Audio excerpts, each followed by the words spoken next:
Is my temporary chicken coop made from an IBC tote.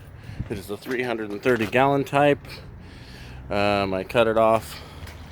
I took off the plastic liner, cut it in half, and I made the bottom a nice surface that I could spray out with a door that lifts up.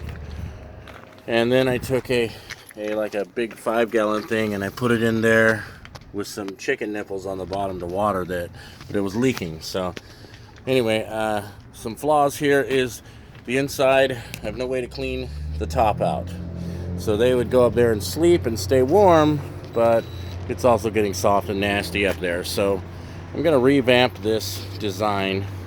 I kind of like it. It's a little bit cramped for these 5 chickens, but overall I think it has potential, since this is a rental house and I'm going to need to take this with me. But it is mobile, it is movable. I think I'm going to remove the bottom, set it directly on the ground so that they can pick and scratch and all that good stuff. And I'm going to redo the second floor. There it is though. Chicken coop, chicken house. I also need to build some nesting boxes off the side of it, so that'll be an adventure for another video. Enjoy. Oh, you can see the wire.